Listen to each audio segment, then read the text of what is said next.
历经九生九世，我早已无所畏惧。 Selamat menonton untuk semuanya. Video ini hanya alur cerita tentang film Donghua yang berjudul Divine Dao Emperor. Tanpa banyak basa-basi, mari kita langsung saja masuk ke alur ceritanya. Pada episode sebelumnya, diceritakan bahwa ketika Qin Yang sedang bertarung dengan beberapa orang yang berada di ranah roh tingkat 3 dan 4.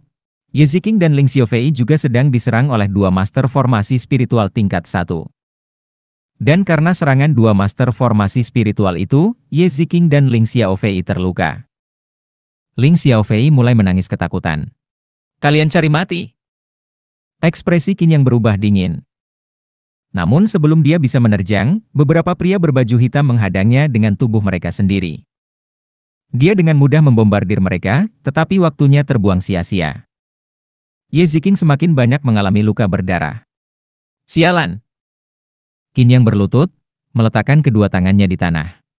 Boom! Suara ledakan bergema. Disertai dengan suara ledakan, retakan muncul di tanah pada saat itu, dan setelah satu retakan menyebar tiba-tiba di tanah, terdengar suara retakan yang keras. Dua sosok patung tanah liat berzirah muncul dari dalam tanah. Benar, patung tanah liat. Seperti prajurit yang dipahat dari tanah liat, dua sosok itu muncul langsung. Seolah-olah mereka adalah prajurit terracota yang merobek bumi. Pada saat itu, masing-masing memegang tombak mereka dan langsung menerjang keluar.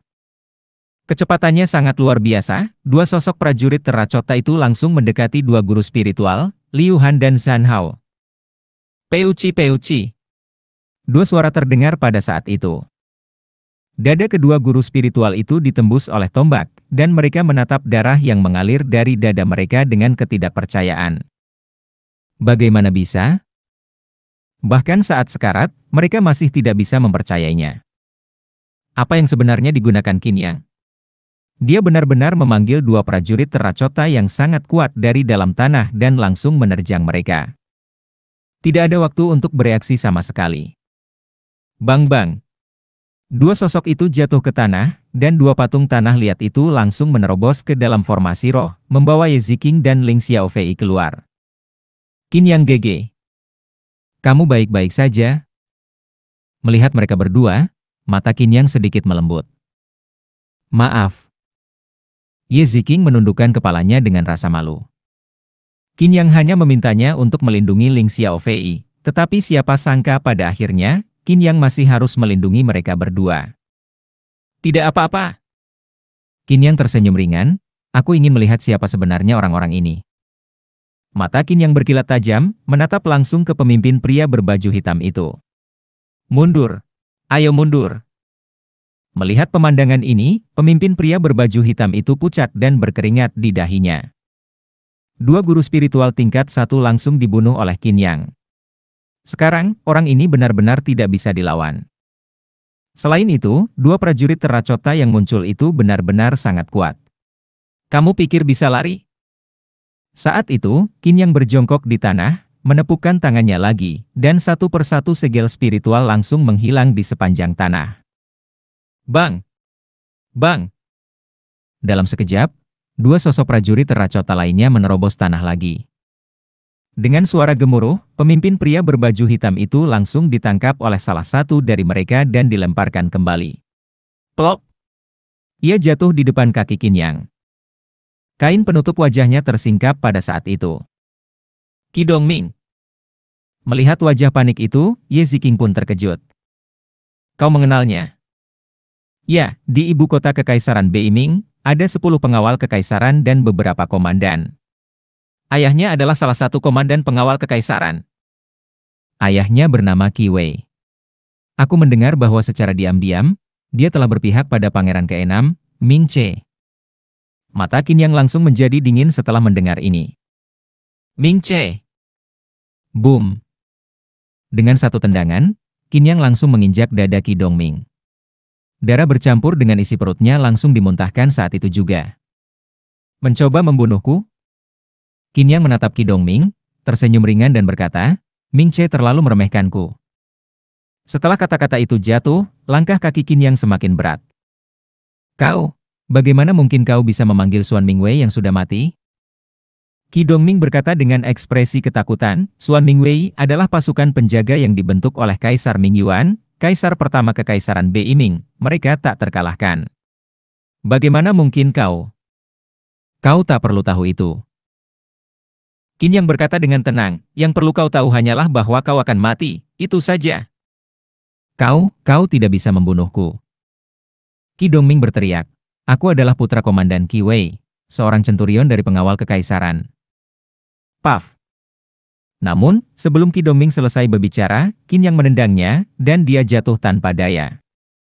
Darah meledak, ekspresi Qin Yang tetap tidak berubah, tetapi kilatan dingin semakin tajam di matanya. Saat itu juga, para pria berbaju hitam lainnya berusaha kabur dengan panik, tetapi 4 prajurit terracota mengejar mereka. Bagaimana mungkin mereka bisa lolos? Di arena, bau darah perlahan mulai menyebar. Di mata Qin Yang, niat membunuh muncul. Ming Che, dia sebenarnya tidak ingin membunuhnya. Bukan karena takut, tetapi karena dia tidak tega membunuh anak ini. Pendiri Kekaisaran Bei Ming adalah Ming Yuan, salah satu murid dan cucu kesayangannya saat dia masih menjadi Kaisar Jiuyo. Keluarga kerajaan Bei Ming adalah keturunan Ming Yuan. Bahkan jika mereka tidak kompeten, selama mereka menjaga warisan mereka, Qin Yang tidak ingin banyak ikut campur. Namun sekarang, berkali-kali, Ming Che benar-benar keterlaluan. Ye Ziqing melihat sosok keempat prajurit terracota dan berkata dengan tenang, dikatakan bahwa kaisar pertama Kekaisaran Bei Ming bernama Ming Yuan, dan dia belajar di bawah Venerable Qing Yun. Adapun Venerable Qing Yun, katanya adalah murid dari Kaisar Jiuyo.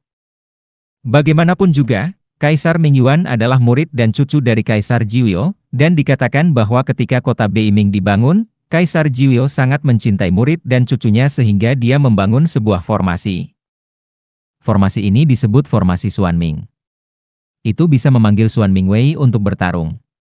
Kekuatan formasi ini sangat besar, sehingga dapat memastikan bahwa Kekaisaran Bei Ming, bahkan jika itu hanya kota Bei Ming yang tersisa, tidak akan hancur. Selain itu, menurut rumor, formasi Xuan Ming tidak terbatas hanya pada ini.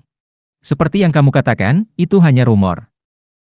Qin Yang tersenyum ringan saat itu, menghentikan kata-kata Ye Ziqing.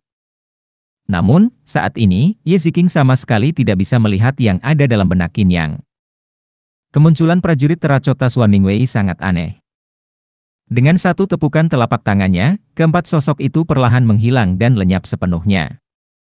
Saat itu juga, retakan di tanah menghilang, dan keempat sosok itu seolah-olah tidak pernah muncul sebelumnya. Hahaha.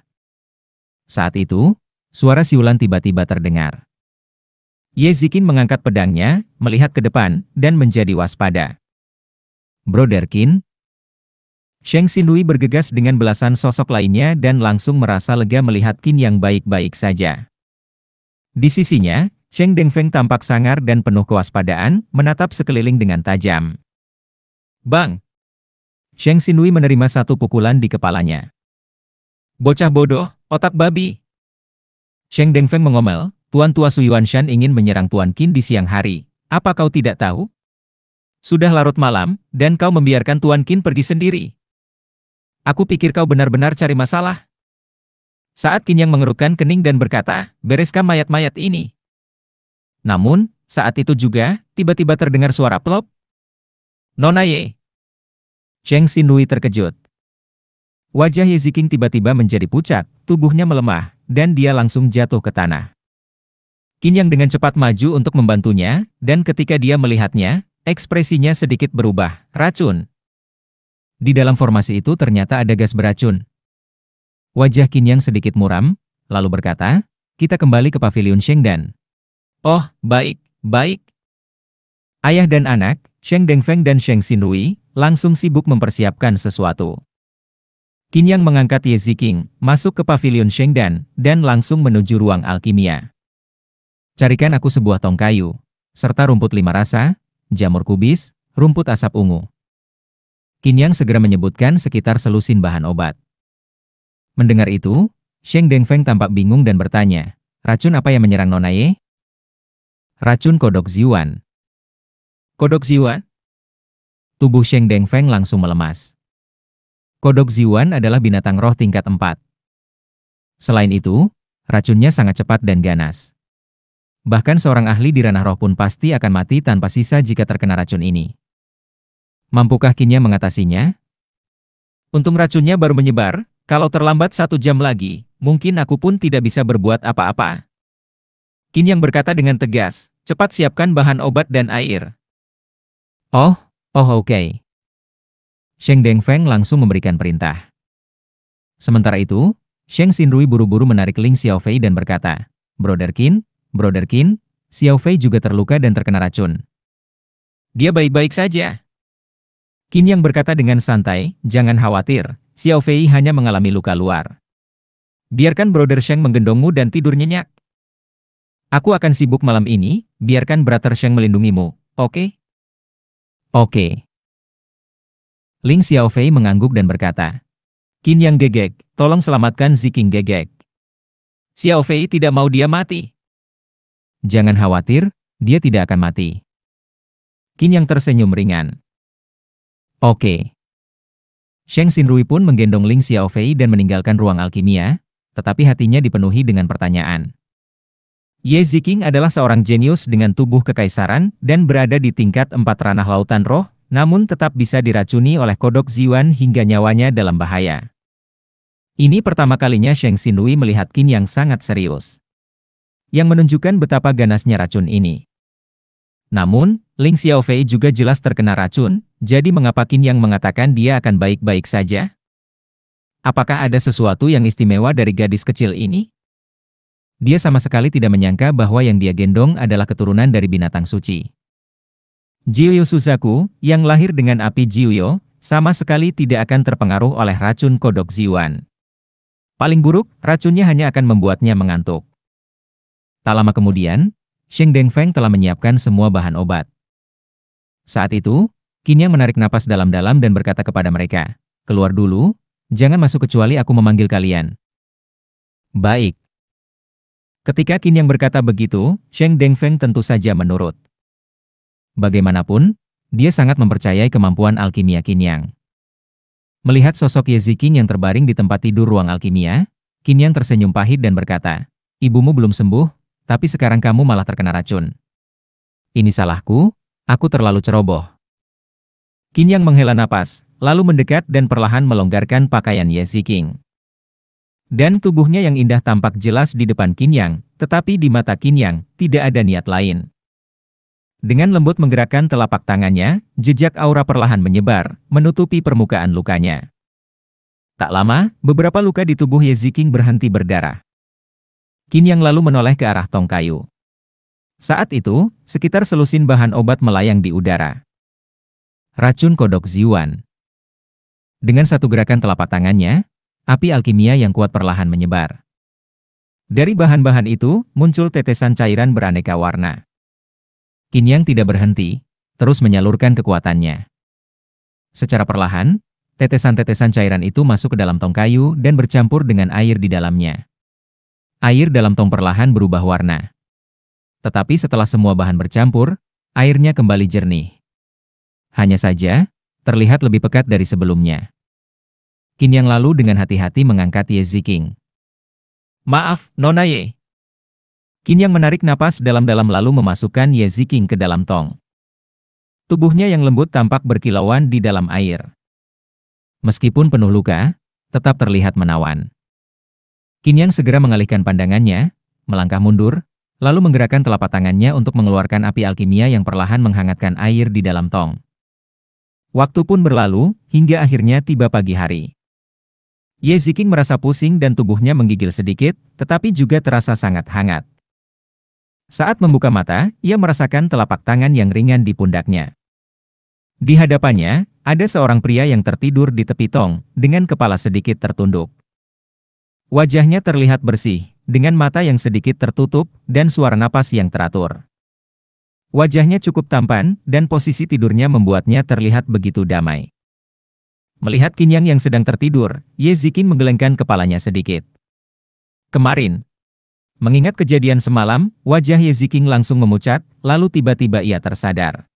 Saat ini, ketika ia melihat ke bawah, wajah Ye Ziking langsung memerah seperti buah persimmon. Terima kasih sudah menonton videonya. Dan sampai jumpa di episode berikutnya.